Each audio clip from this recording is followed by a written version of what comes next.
我用之前商量好的说辞糊弄过去了。你又不是犯罪嫌疑人，他们应该不会再问你了。那群人在改良特效药。改良？对。他们一直在用不同的病人做实验，进行回访，从而改进药效。之前那几具尸体，他们的表现都不一样。我把这件事情跟小鱼说了，希望负责这件事情的警官和那些法医可以发现点什么。我跟那个警察聊了几句，感觉他是个很有掌控力的人呢。那就看他的喽。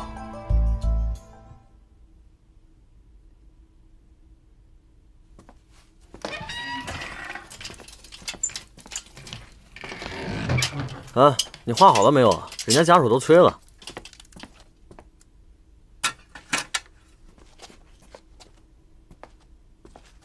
你这比例不对吧？我这怎么看着跟照片上不像是同一个人呢？怎么不是一个人啊？再说又不是谁都跟金小鱼一样，她干活细致，那是因为她是女人。你这话说的，照你这么说，那手术室里就没有男大夫了？哎，你来，我不来，我没有接二手活的习惯。你快点，赶紧的，一会儿赶不上火化了。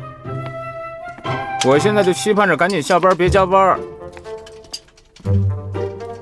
要是小鱼在就好了。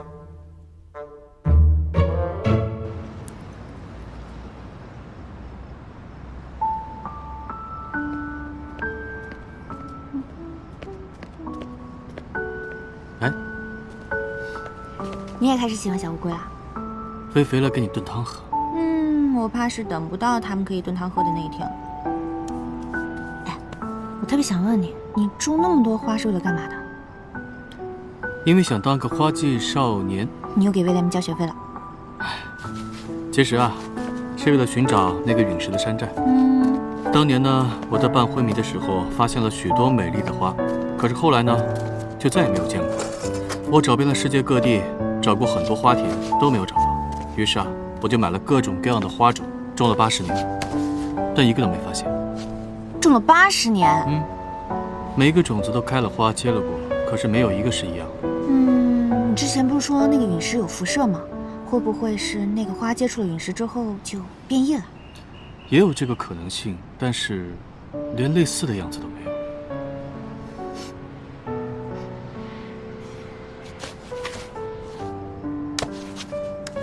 你在笑什么？我就是觉得我们现在就像普通情侣一样，下班了回到家，喂喂宠物，牵手散步，聊聊天，挺好的。还有2个不靠谱的孩子给做饭。完了，今天是前程之日啊！我的肚子，我真不知道你是怎么忍受他们俩的。反正我不会消化不良嘛，顶多就是味道难吃一点。再说了，人家这2年厨艺还是有长进的，尚可忍耐。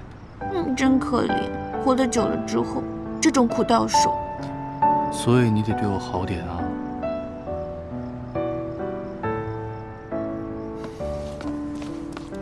少爷，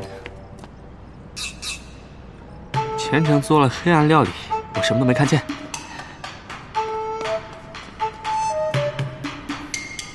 我当初为什么要揪他嘴呀？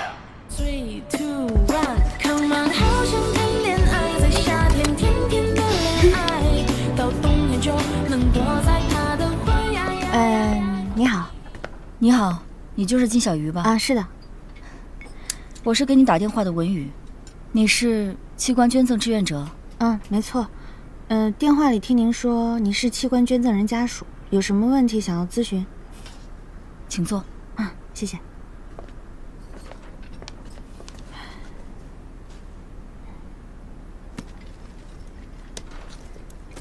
这上面有你联系方式。苏警官，他之前来参加过我们的活动，当场就写了捐赠申请书。您是？你跟他什么关系啊？啊？捐赠单上为什么要留你的联系方式？你误会了，我们俩没关系，我们俩就见过3次，而且每张单子上我都会写我的联系方式，方便捐赠人随时咨询。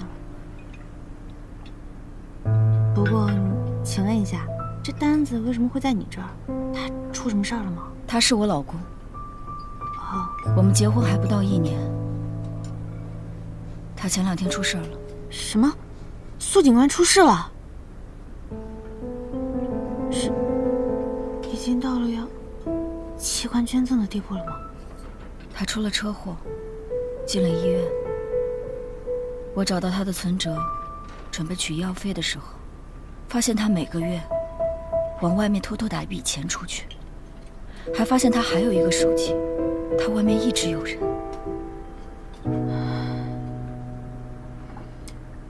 可以想象，对你的打击肯定很大。知道他把钱转给谁了吗？妈呀，你怎么还在玩反转的？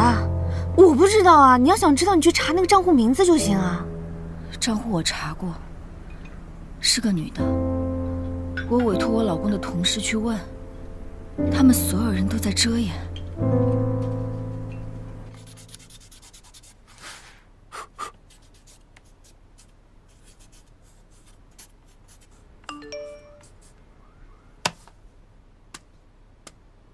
之前你让我调查的警察苏家凡出事了。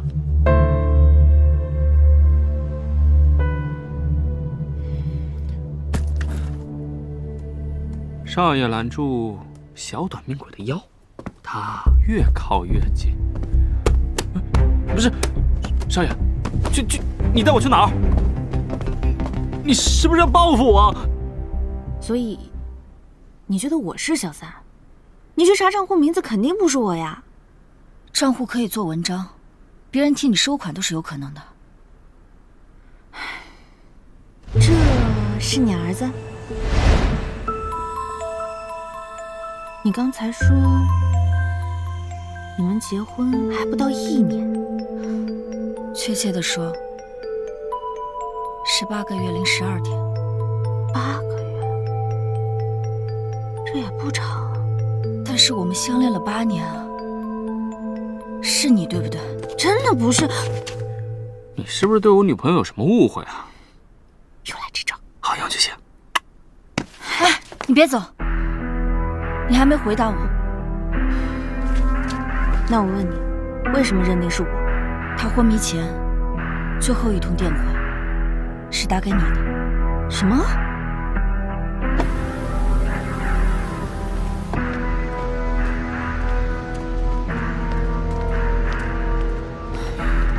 去2院。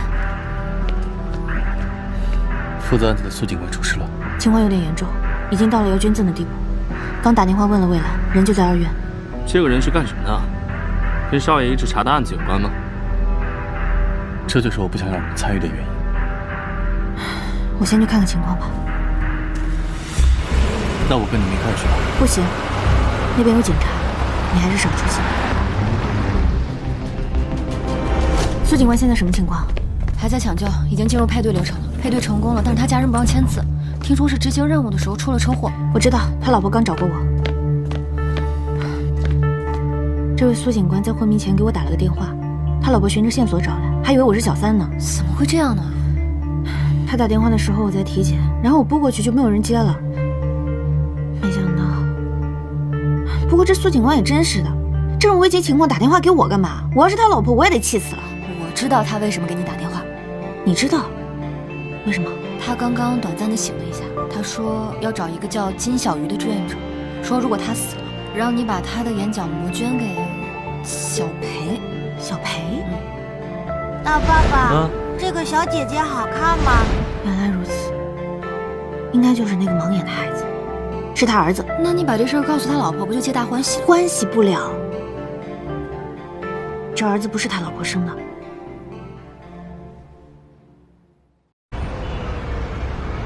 我现在看到金小鱼已经没那么抵触了，有时候回家看不到他，我还挺不习惯。他做菜还是挺不错的。对你来说，接纳变化是需要一个过程的。这10年来第一次接触新朋友，感觉怎么样？他还不是朋友。那你觉得什么样的才算是朋友？可以共同分担困难的人。那我们是朋友吗？我们现在也在共同分担着一些困难。不是，因为有些话我不能对你说。在友情中，坦诚、信任和分担都是必不可少的。而在你的内心当中，坦诚和信任，因为害怕受到伤害而无法建立。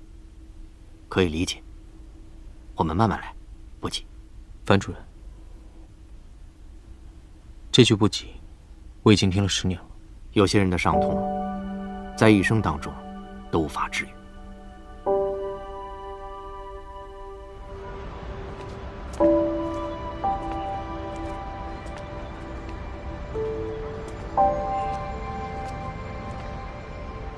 秦城，我们是朋友吗？是。秦城，谢谢你保护了我。我很想你。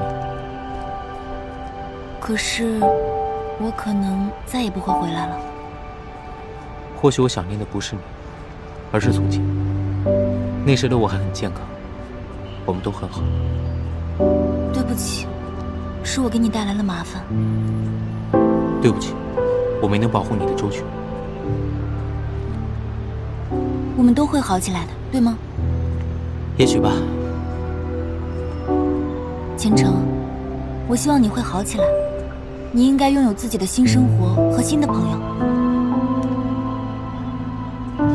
我现在有了个新朋友，他叫金小鱼。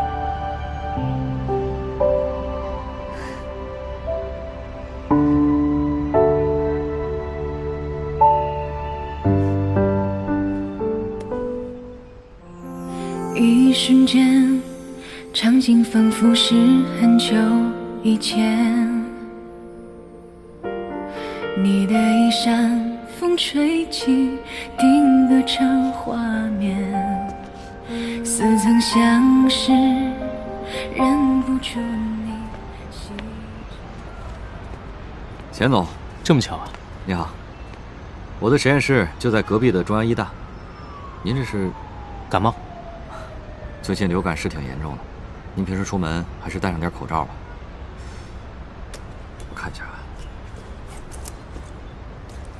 正好带了一包，就当是感谢青霭对中央医大的大力赞助。对了，林教授，我冒昧的问一句，你有什么好朋友吗？好朋友啊？你只在国内吗？金小鱼算一个吧，还有就是，我也是把钱总当朋友看的。我？是啊，您看起来就像个坦率善良的人，虽然平时面部表情不多。我姑且当做这是称赞了。行，那以后有空一起喝酒吧。我私下不喝酒。你看，我就说了，钱总是个坦率的人，刚才只是客套，我平时也不喝酒。有空一起喝咖啡吧。好啊，那就努力成为朋友吧。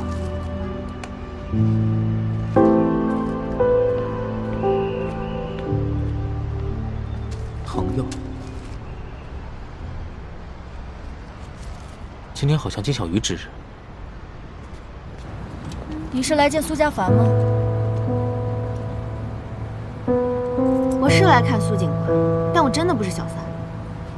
我朋友是器官捐赠协调员，不信的话，你可以问他。孩子的事儿你知道吗？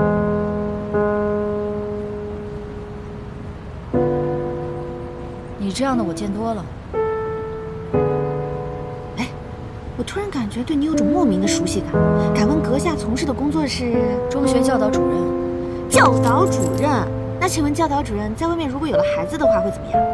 不用如果。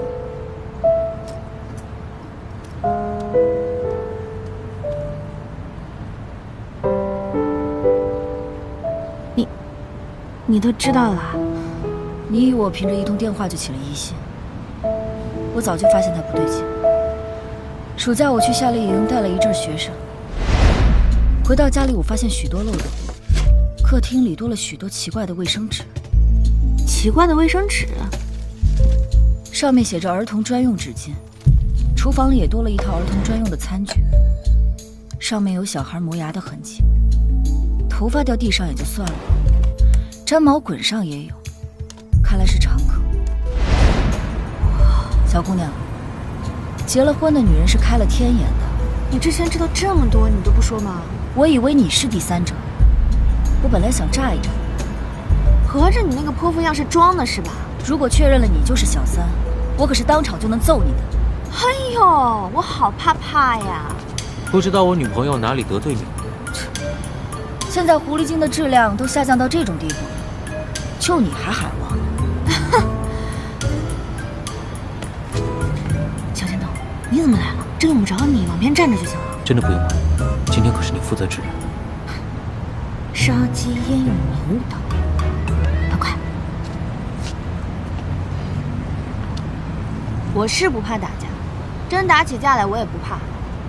但是我想，你应该是个聪明的女人，你不会对那孩子怎么样吧？你见过那孩子吗？大爸爸，你要捐什么呀？大爸爸呀，要捐个眼睛。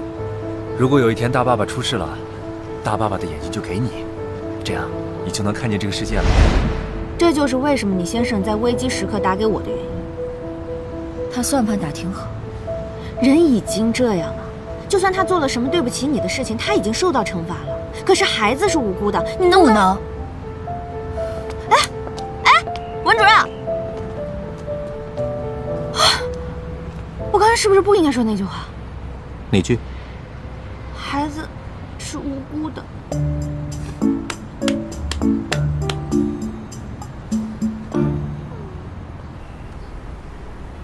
秒准时，可能是准星偏了。将我朝下的话，就能复原哦。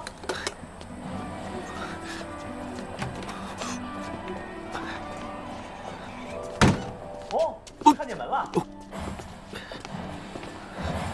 哎，小鱼呢？不知道，有可能在实验室思考人生吧。今天我去2院接他，正好遇到那个警察的太太把他堵住了。堵住了？嗯。哦，对了，那个苏太太还把他当做小三呢。啊？总之一句话，女人结了婚真可怕。别担心，没人会嫁给你。哦，那他还好吗？他呀，不太好。但是只要你微信找个红包，我就可以告诉你哄女朋友的秘籍。真的假的？真的。那你先给我试试看，我看给你转多少钱。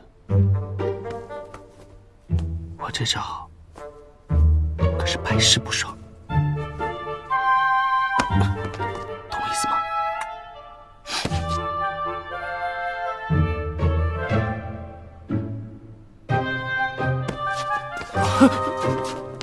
哎，少爷，你偷按师妮的付学费啊！少爷，少爷。虽然我见多了生死离别，但还是觉得苏警官有点可怜。不管他人品怎么样吧，他毕竟是在追犯人的时候出事儿的。器官捐赠是他最后的遗愿，为什么连死都不能化解恩怨呢？你回来了。听咱家大橙子说，怎么接你的时候遇到苏太太了？你别提了，私生子的问题暴露了，他老婆可能事先就知情，不过是在死后实锤了。这下子器官捐赠彻底没戏。哎，过来。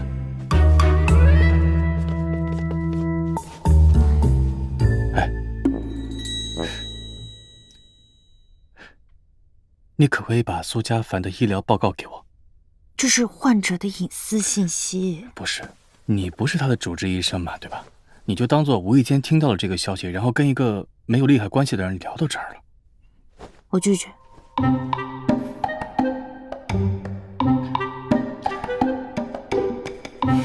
你就帮帮我嘛，真的，我太难了，我都不知道该怎么办了。哎，等，你等一下，您把扣子扣好，现在美色不管用。这是陈蔚兰的病人，万一出什么事的话，他怎么担得起这个责任啊？我不是也想解决一下特效药的事情吗？你有空想这些，可以想想怎么样可以让那些人签那个捐赠书 ，OK？ 我有办法。什么？我就在大半夜的时候，然后潜进去，然后就……我只是觉得，人都快死了，天大的恨也该消气了吧？但是有些关系啊，越是这样，越容易憎恨对方。哎呀，我太难了。要是我发现我快死的老公是个渣男，我肯定不会去翻这个茅坑的。人都死了，器官捐了，过上新生活，美好的事情才该回忆，这些都不配，你知道吗？哎，我问你啊，你知道婚姻意味着什么吗？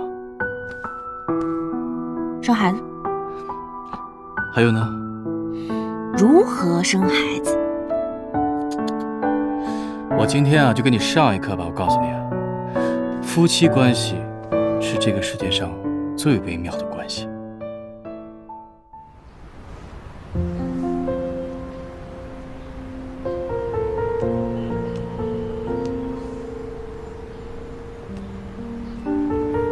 两个人没有血缘，却要制造血缘；两个人关系最亲密，可是呢，要随时面临对方的背叛。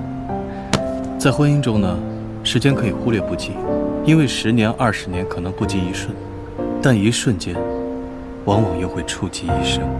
苏家凡在这儿。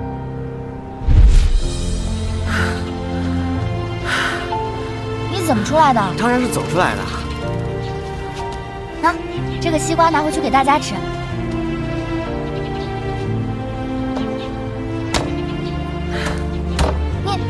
你干嘛？吃西瓜啊！啊，就这么吃啊？拿回去还得分内帮货，我才不乐意呢。就咱俩吃。你们封闭式训练还得多久啊？整个暑假都出不去了。哎，你出来的时候没有被老师发现吧？反正被发现了，他也不一定跑得过我。吹牛！你选择了婚姻，就代表你选择了要把自己所有的私密分享给对方。这种事情虽然你可以和你的朋友做，但他们没有办法延续你的血脉。你和你的另一半拥有共同财产，也就意味着你选择了什么样的婚姻，就代表你拥有什么样的未来。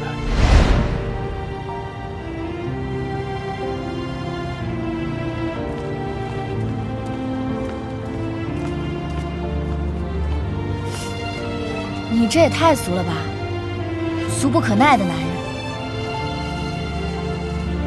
等我休假期批下来了，咱们就去拍婚纱照。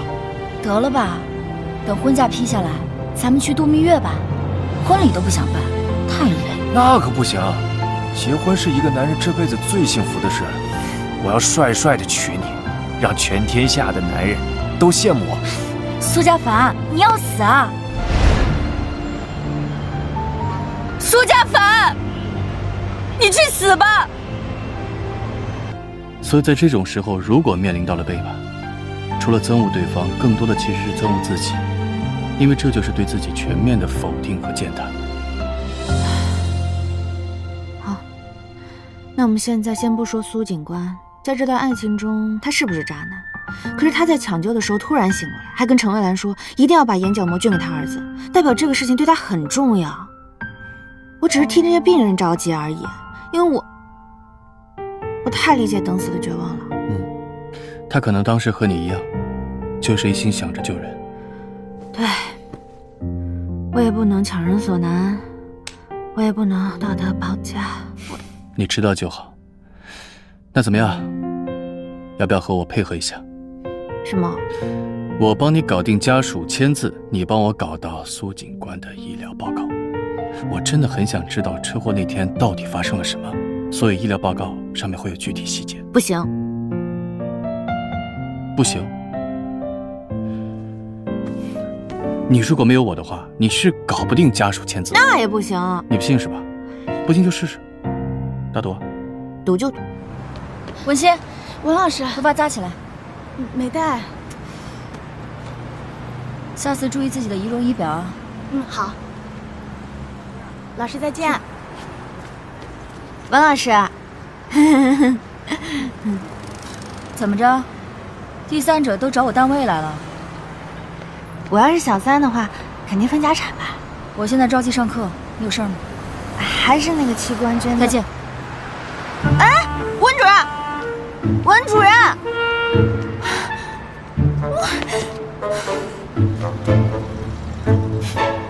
你是他们队里最新来的，比起老刘他们那帮老油条，姐姐更信任你。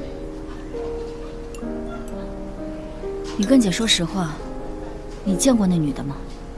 嫂子，我真不知道你说的什么女的。再说苏队的事，我一个小屁孩哪知道？那嫂子想让你查点东西，你愿意帮我吗？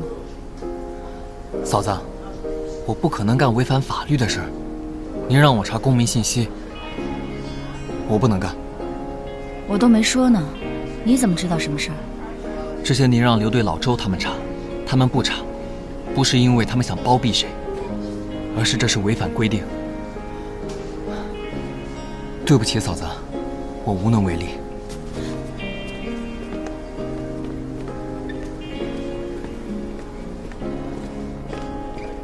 嗨，你已经招我烦了，你知道吗？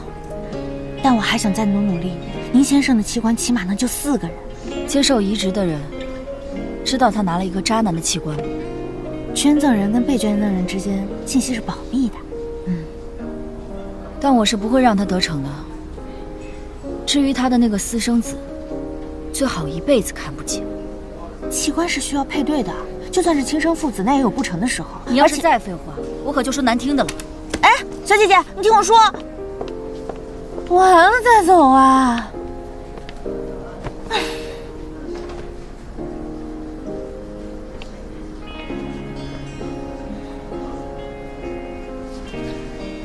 虽然呢，以婚姻状况划分女性不太好，但我还是要说，小丫头是斗不过已婚姐姐的。为什么？我不服。连结婚都不怕的人，还怕什么？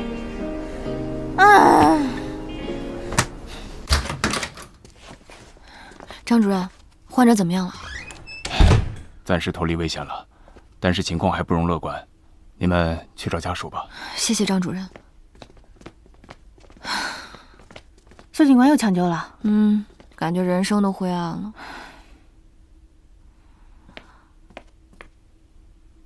林教授好帅，活着好幸福。你这人生态度是不是转变的有点仓促啊？小鱼，你怎么来手术室了？有件探班。林教授，您今天来干嘛呀？带我们实验室的主刀医师过来开会啊。这不是一旦他签了同意书，就证明在1天之内要有4台器官捐赠手术。4台。行了，你们俩别太心急。咱们现在能做的，就是哪怕他在最后1秒签字，也要确保他们一切准备好。医护工作者万岁！就这么说。同志们，正房大少奶奶来了，做好准备。OK。这位就是患者的太太，跟他先生的关系特别复杂。我之前告诉过他私生子的事情，结果他竟然事先知情，而且还装泼妇诓我们，不好对付。什么意思？就是患者的私事把我们俩卷进去了。没事，交给我。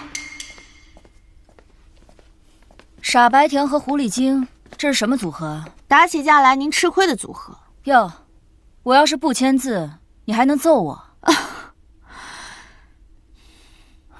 你好，我是器官捐赠协会的负责人，能跟您谈谈吗？换新人谈判了。这边请。您这边请。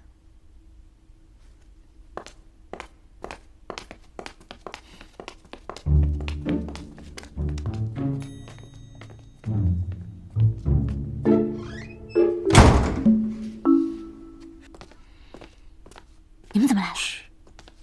我们专程过来接你回家。真的假的？你们是来刺探军情的吧？不要低估我们的爱，我们是专程过来接你的。行，那咱们走吧。哎，等一下，说的是顺路，再等一会儿。最爱会消失的，对吗？你不是志愿者吗？你怎么不进去啊？我既不是医生，也不是什么志愿协调者，我没有资格在医院待着，更没有资格跟他们家属协商。那要这么说的话，之前去人家学校，那算是骚扰喽？你走，再谈我们感情就要破裂了。等一下。我不签，我就是不签。文小姐，我希望你能再考虑一下。这位医生，我最后说一次，你们要是再逼我，我就把他爸妈打发回去。下次再抢救的时候，我这个唯一在场的家属就拒绝签字。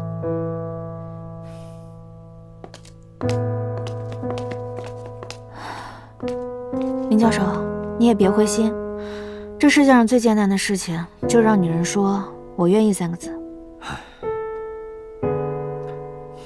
那我先去准备了。要不然咱们找苏警官的父母聊聊吧。我找二老聊过了，他们尊重儿子的意愿，但是还是得儿媳妇来签字。而且他们暂时还不知道感情破裂的事情，要是私生子的问题暴露了，指不定闹出什么狗血大剧呢。说的也是，如果他们知道有孙子的事情，肯定会把他们接回家。天哪，不敢想。你还会再努力努力吗？我再想想吧。那我先走了。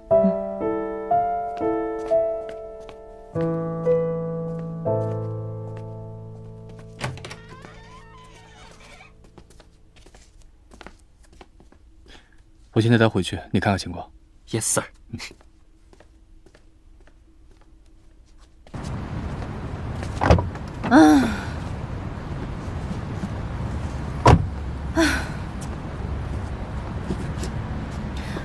我觉得人类是世界上最有感情的动物，我不相信有人会这么绝情。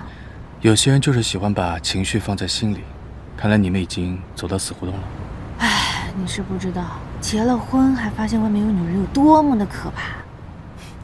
这个时候短命就是好事，不必经历一些无聊的悲欢离合。我宁愿用那些无聊的悲欢离合换我20年寿命。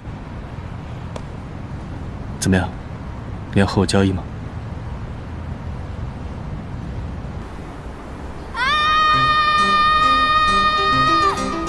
我志愿献身浴血，热爱祖国，忠于人民，恪守医德，尊师守纪，刻苦钻研，孜孜不倦，精益求精，全面发展。我决心竭尽全力除人类之病痛，助健康之完美，维护医术的圣洁和荣誉，救死扶伤，不辞艰辛，执着追求，为祖国医药卫生事业的发展和人类身心健康奋斗终生。陈蔚蓝，你千万别往下跳啊！我跟你说，你别想不开，你医院欠你多少钱，我都给你补上。你千万别往下跳啊！你别过来，我要去死！你多危险啊！你往下跳！我要去死！你跟我一起去死！我不跟你跳，那么高，我跳下去，我要你整个医院都给我赔上。我逗你玩的。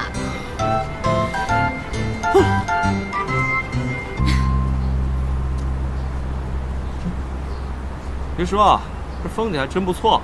那当然，我妈退休前是这家医院的急诊科主任，这个风水宝地呢，就是她找到的。她当年只要一有烦心事儿，就来这儿思考。当年我们家为了给我取个名字，愁的时候呢，她就来这儿。然后呢？然后你就叫了陈蔚蓝。没错。真好。那当然。哎，我听你同事一直叫你妈老陈主任，你跟你妈姓？对啊。我爸和我妈当年就是在这家医院认识的。当时我爸是阑尾炎急救，我妈就是那个急诊医生，他俩一见钟情。然后呢，我爸为了报答我妈的救命之恩，他就以身相许。于是呢，我就跟我妈姓了。这么浪漫？对啊。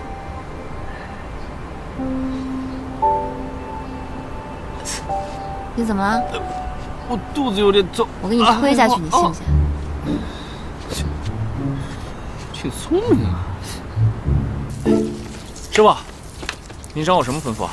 小鱼儿跟程蔚蓝这2天正为苏警官这事儿烦心着呢，我也不好打扰他们。您是怕他怼您吧？知道还问？作为您的亲生徒弟，我来帮帮您吧。又有什么馊主意啊？我从程蔚蓝那儿打听了一波消息，我免费送您，您可以杀回去。小鱼儿知道会不高兴的。我听程蔚蓝说，小鱼儿的男朋友是服装设计师。服装设计师？做衣裳的？做衣裳也是有等级的。你们家门口那叫裁缝，那青海大厦里那是设计师。他不会喜欢男的吧？拿小鱼儿当幌子？哎呦，师傅，您别瞎想了。我听程蔚蓝说，那对小鱼儿可好了，可体贴了。人帅又有钱，有才华又专业，还对小鱼儿百依百顺。对。哎。儿这点寿命，全换了男朋友了。文主任，你找我什么事？苏家凡正在办理一件违法买药的案子，你知道多少？你怎么知道？我看到他手机里有提到你和案子，你了解吗？我只是上报了一些情报，案情的事他没跟我讲，而且他出事了，案子也归别人管。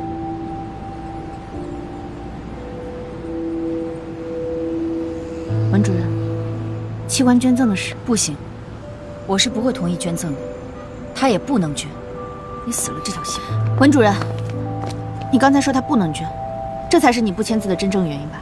不是不想，而是不能。小三什么的，虽然你闹得很大，但是我越想越不对劲。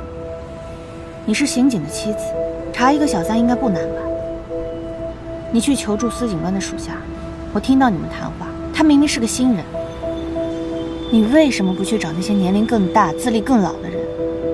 我就不信这个时候他们还会再包庇他的小三。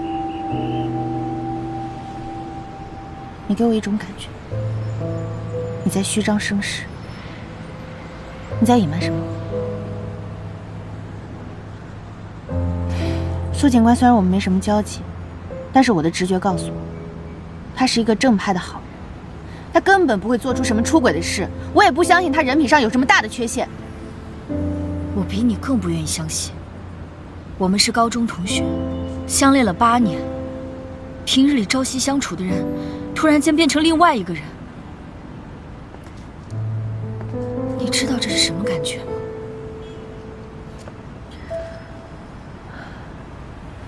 婚姻代表你要将全部私密分享给别人，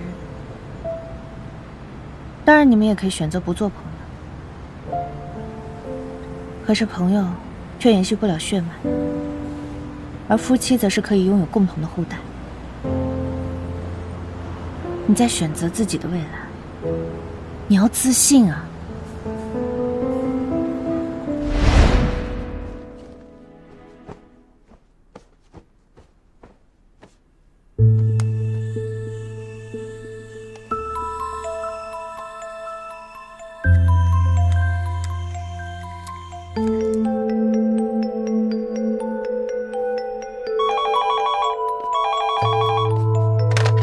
你好。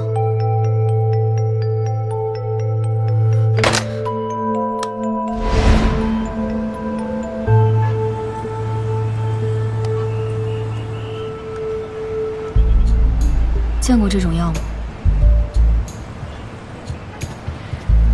我虽然没见过，但我想我应该知道这是什么。你居然知道？他找到了证物，却没有上缴。你的意思是，他可能跟贩卖这个的人有关系？你说的对，我就是在努力保全他。我接到了电话，卖药的人威胁我交出他办案的资料，还说把他的私生子给掀出来。我这才知道，他在外面为了养女人，跟卖药的人勾结在一起。如果这件事曝光了，不但他完了，我们的家也完了，他们警队的名誉也完了。所以你才把小三这件事拿出来闹？我没有闹到他们队里去，我只是想自己把那女人找出来。或许他也知道这件事。再说了，如果他们真要曝光这件事，还不如我先说出来，这是私德有亏，不算公事。但你有没有想过，有人在诬陷苏警官？如果你早点把这些东西交给刑警队的话，也许就会真相大白。我不敢冒这个险。这事是一半一半的。他把药随身携带着，没有上交警队。还有那个孩子，万一是真的，什么都完了。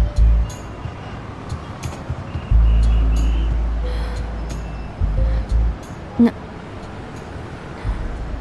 器官捐赠的事你还有没有？如果他真的吃了这种药，他的器官就是有问题的，不能捐出去害人。但是你不能在没有协助的情况下自己查出来啊！那就让这个案子过去，他的同事会接手这个案子，他也会光荣牺牲，入土为安。我还听说，这个案子的源头可能在国外，要查获可能要等上好几年。如果真的到那个时候，我也不知道。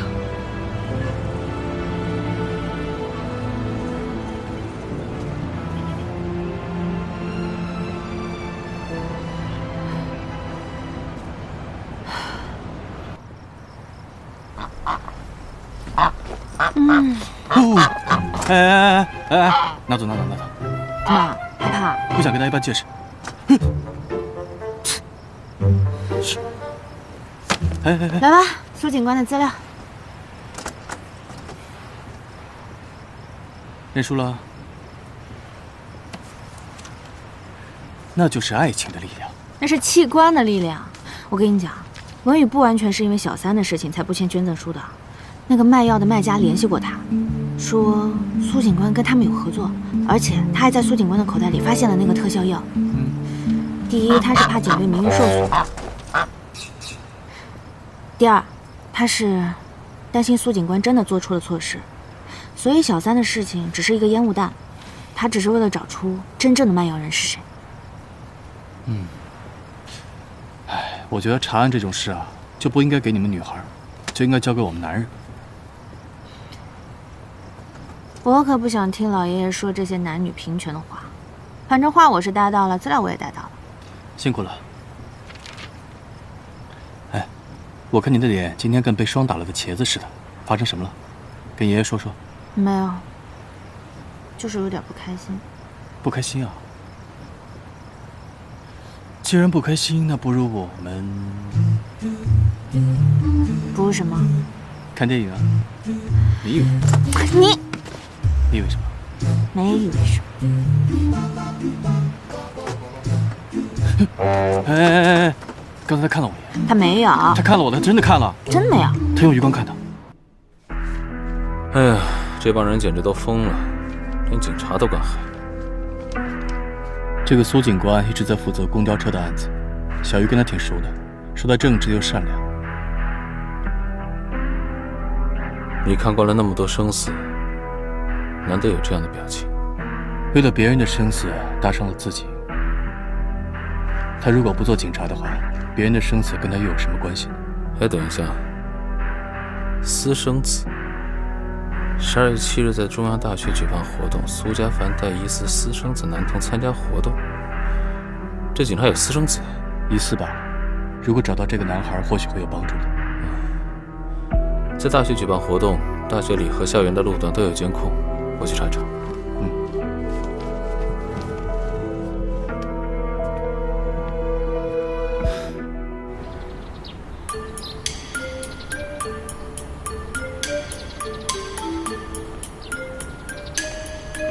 想什么呢？吓我一跳！我还是觉得有些事情不太对劲。什么不对劲？把笔给我。你看，苏家凡带着疑似私生子来参加活动，然后当天晚上就发生了车祸。然后文宇在取钱的时候发现账户有一笔巨款，而且同时发现她老公每个月都会给某账户打一笔钱。这个时候，文宇又收到了恐吓电话，是跟案子有关的。这几件事情加起来，陈蔚兰、金小鱼，你们在干嘛？小蠢毛，你怎么来了？我来和情敌做朋友。要是我活得跟你一样开心就好了。你们在干什么？可以给我看看吗？这写的什么呀？这说的是一个可怜的老婆在她老公发生车祸之后发生的事儿。车祸，发现账户有巨款。老公定期给别人汇款，疑似小三，还收到恐吓电话，得知老公涉嫌违法。哇，一个女人在老公出事之后得到这么多背后的秘密，会疯啊！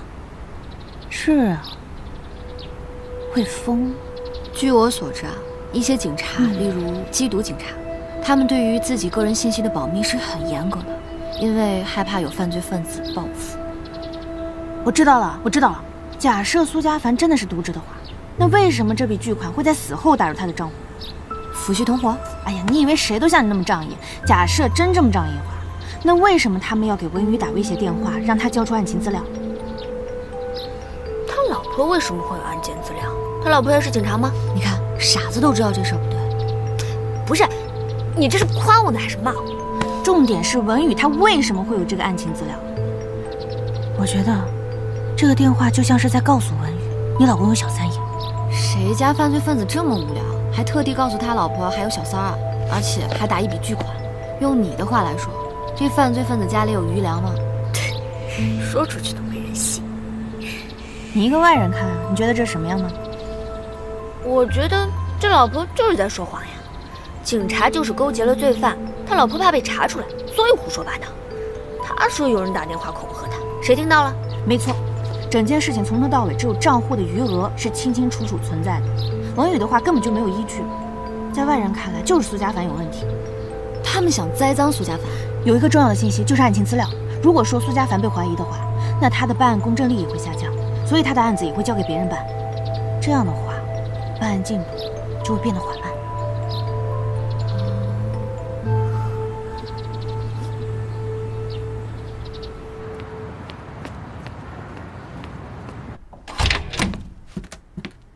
老板，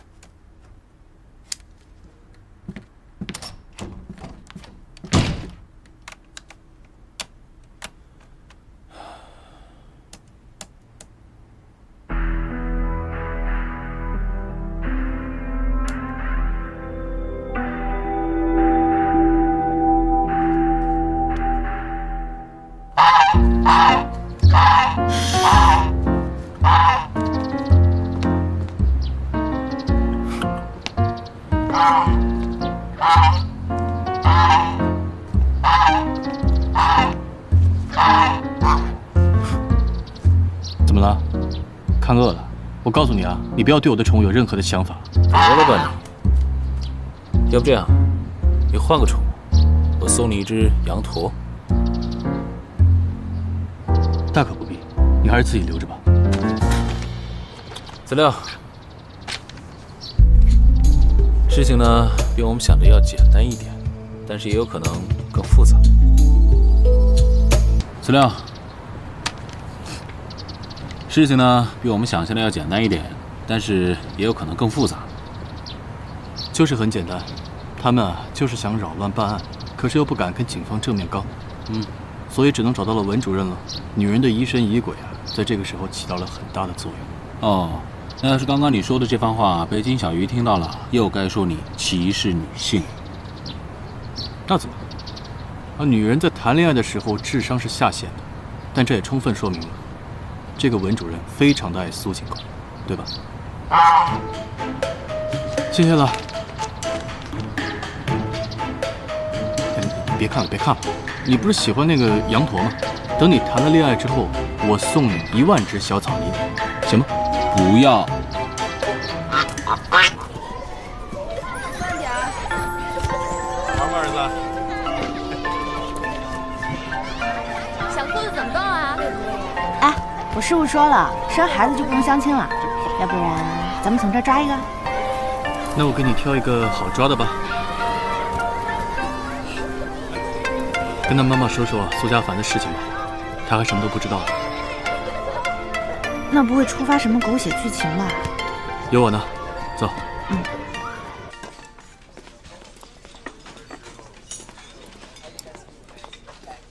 哎，我又来了。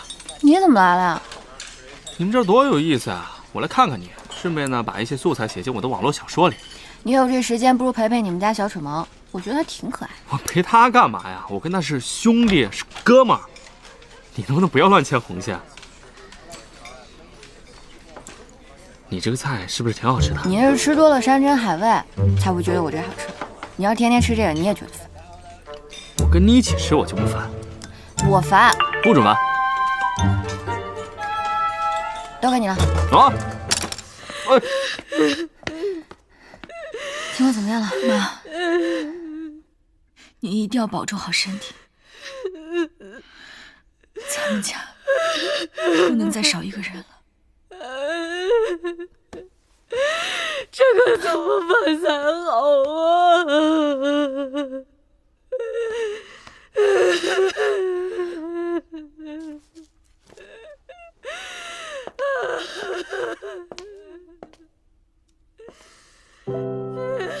父母我尽量照顾，你对不起我，我不能对不起你。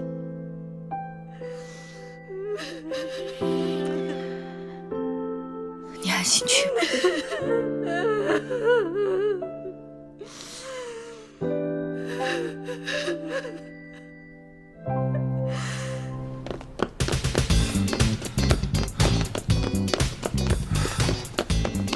现在去还有用吗？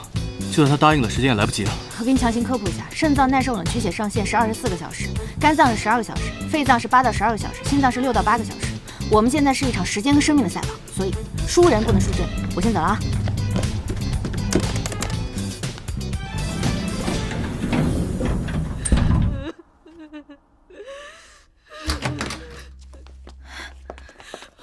医生怎么说？怎么样啊？我们尽力了，病人已经进入脑死亡状态，大概在5到8分钟后，心搏呼吸停止。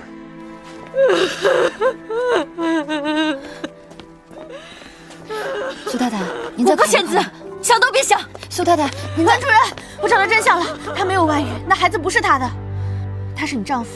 你要是信任他的话，你现在就签字。我要是不信任呢？那你会后悔一辈子的。我已经知道他所有的秘密了，签不签字我都会告诉你，但是现在不签就什么都来不及了。你要不要赌一把你老公的人品，也赌一赌你们的爱情？同意书拿来，3个数，3、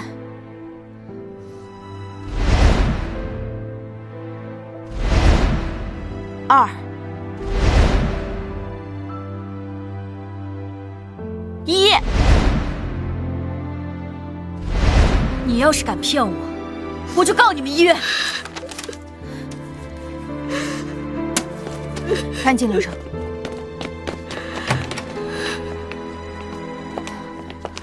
刘队、老周、张迪，你们怎么来了？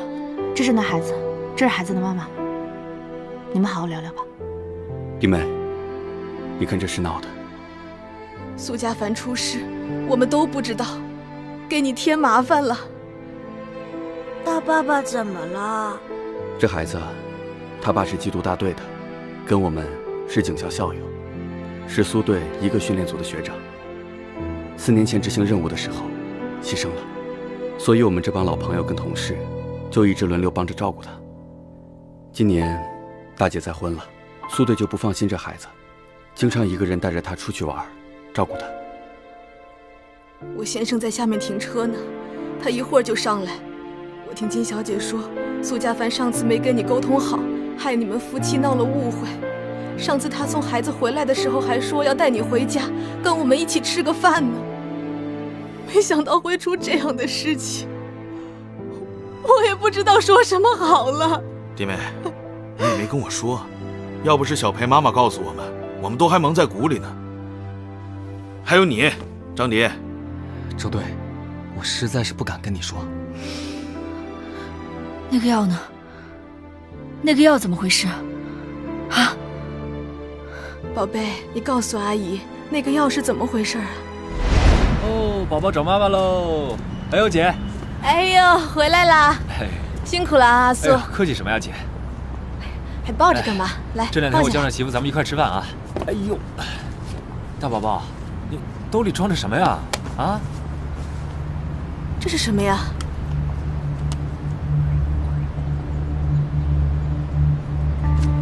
大儿子，你跟大爸爸说，这东西哪来的？不知道。不知道怎么会在你兜里啊？不知道呀，衣服是妈妈给我换的。我早上给她穿衣服的时候，她口袋里什么都没有。这是什么啊？是药吗？药，是那些人故意放在孩子身上的，就是为了威胁苏队，让他放弃侦查工作。当然，这也把他给惹怒了。药不是没有上交，是我们还没有来得及上交。我们问你，你也没说。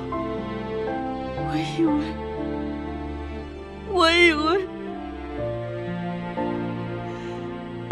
家凡，苏家凡，我错了，我错怪你了，我已经给你签字了，家凡。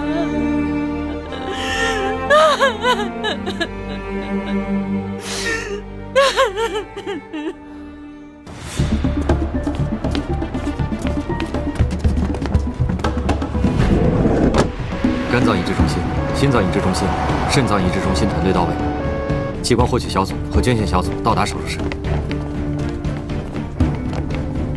快！到了，快！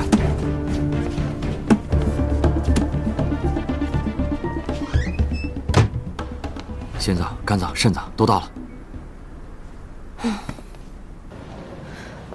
对不起啊，之前跟你说了这么多难听的话，还有程医生，等他忙好了，我亲自跟他道歉。你的签字就是最好的表态，苏警官在天有灵也会很欣慰的。3天后是他的追悼会，我俩登记完一直没办婚礼，他总说忙，总说闲了再办。这次追悼会我想跟婚礼一起办了，不知道你愿不愿意来参加？这么新奇的追悼会可不能缺了我。谢谢你，如果没有你，我可能还在混乱当中，找到那些所谓的蛛丝马迹，接到那些电话，我心里特别难受，总想查明真相，又怕查明真相，索性在心里直接给他判了刑。我倒不这么认为，我认为你内心深处是非常信任他的，不然在最后一刻，你也不会押对榜。人民教师可不能赌博，不过也挺怪的。知道他的器官在别人身体里，我没那么难受了，总觉得他还活着，至少有一部分还活着。